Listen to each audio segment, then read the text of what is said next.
এটা হচ্ছে মাংস। আজকে আমাদের মেসে আসে নাই খালা, আমাদের হয়েছে জ্বালা। কি খাবো ভেবে না পাই, আসতেছিল কান্না। হঠাৎ করে বড় ভাই এসে বলল চলো করে রান্না।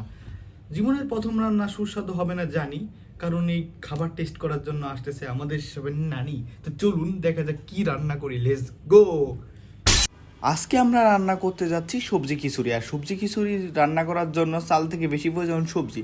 আসলে ব্যাচেলার মানুষ সারাক্ষণ ডাল ভাত খাইতে খাইতে পেটের চামড়া মনে হয় মোটা হয়ে যাচ্ছে, এজন্য সবাই মিলে প্ল্যান করলাম আজকে আমরা খাবো সবজি খিচুড়ি। একটু পরেই শুরু হবে আমাদের রান্না। বুয়ার জন্য আসতেছে কান্না, কারণ বুয়া অসুস্থ হয়ে গিয়েছে, সে আসলো না।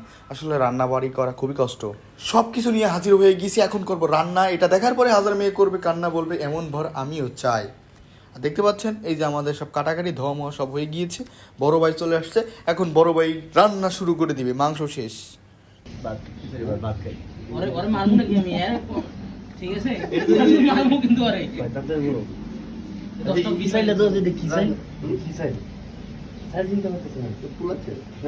তবে আমাদের ভাইয়ের রান্নার হাতটা মাশাআল্লাহ অনেক সুন্দর। তো আমরা সবাই মিলে খেতে খেতে প্ল্যান করছিলাম যে আমরা নেক্সট টাইম বিরিয়ানি রান্না করবো এই ভাইয়ের দিয়ে। উনি আসলেই অনেক সুন্দর করে রান্না করতে পারে। দেখতে পাচ্ছেন যে আমরা ব্যাচেলার মানুষ, তো কী হয়েছে সব কিছু নিজেদের মতো কিনে এনে আবার ভুনা খিচুড়ি রান্না করতেছে, মানে সবজি খিচুড়ি।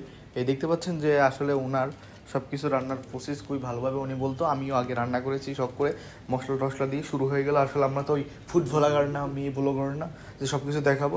নিজেরাই রান্না করতেছি, নিজেরাই ভিডিও করতেছি, তো তেমন প্রফেশনালভাবে ভিডিও করতেছি না। আপনারা অবশ্যই আমার চ্যানেলে নতুন হলে সাবস্ক্রাইব করবেন। একটু উৎসাহ দিলে ভাই ভিডিও করতে মন ইচ্ছায়।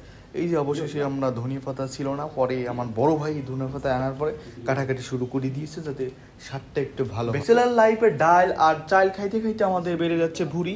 আমরা আজ পর্যন্ত মারতে পারলাম না কোনো মেয়ের বুকে প্রেমের ছুরি। মজা করলাম, ব্যাচেলার মানুষ তো একটু মজা আড্ডা একটু বেশি করেই করি। দেখতে পাচ্ছেন যে দুইজন রাঁধুনি এক জায়গায় হয়ে গিয়েছে। এই বড় ভাইটা চাকরি করে, অন্য ভাইটা ঢাকা ইউনিভার্সিটির স্টুডেন্ট। এই যে অবশেষে মাংস শেষ। আর সব কিছু তো দেখাইলাম না, রান্না বাড়ি মাংস মাশাআল্লাহ সব কিছু শেষ হলো। এখন আমরা শুরু করব খাওয়া। আপনারা ভালো থাকবেন, আর আপনারা অবশ্যই যদি ঢাকার মধ্যে ধানমন্ডিতে যারা থাকেন আমাদের সাথে যোগাযোগ করুন। আসুন আমাদের বাসায় আপনাদের জন্য থাকলো দাওয়াতে, এবং স্পেশালভাবে আমরা নিজেরাই রান্না করে খাওয়াবো। আর এই ভাইটা তেল বেশি দিয়ে দিয়েছিল মাছ তরকারির মধ্যে। উনি হচ্ছে আমাদের মেসের তেরে নাম। তাকাও এদিকে। কি